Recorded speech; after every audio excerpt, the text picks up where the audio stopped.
social workers seized a hysterical 6-year-old girl from the home of her white foster family on Monday because she is part Native American. The child, Lexi, sobbed, clinging to her foster father Rusty Page as he reluctantly fought through a crowd to hand the child over to the Department of Children and Families in Santa Clarita.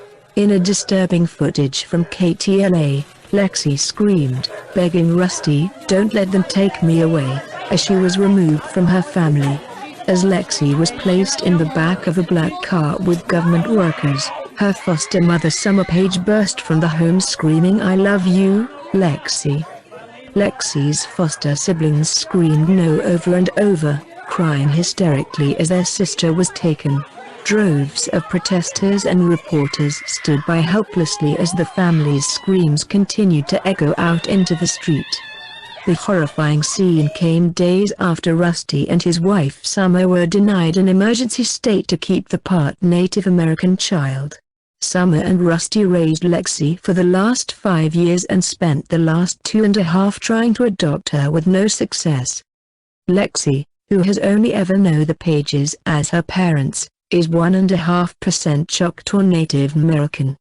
Because of the Indian Child Welfare Act, a federal law passed in the 1970s aimed to protect the best interests of Native American children, she must live with Native American parents and will be placed with her father's relatives.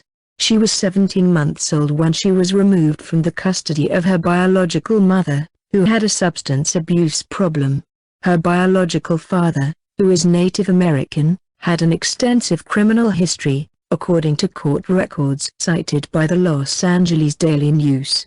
She will live with a Utah couple who are not Native Americans but are related by marriage to her father.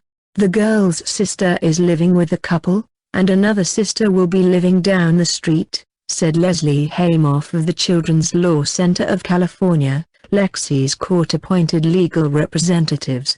In a statement, the National Indian Child Welfare Association said the Pages were aware for years that the girl was an American Indian but chose to drag out litigation as long as possible, creating instability for the child.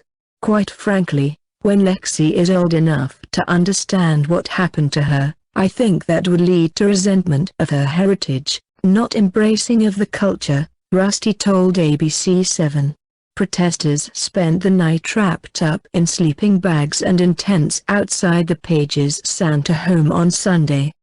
On Monday morning, a crowd of more than 50 people holding signs and singing hymns still stood in solidarity with the Page family. The demonstrators were trying to prevent the DCF from coming overnight to remove 6-year-old Lexi from Summer and Rusty's care. The DCF was set to remove Lexi at 10 a.m. on Sunday, but postponed is due to the protesters. Before Lexi was handed over, Rusty addressed the crowd to tell them the news. Despite our pleas to the county, we received word the county has every intention of taking Lexi today. As a grandmother, it's ripping my heart. It's ripping me apart to see Lexi has been a part of our family for almost 5 years. And she's not going to understand what's going on. The children are not going to understand the separation. This is going to destroy these children, Tari Kelly, Lexi's foster grandmother, told ABC7.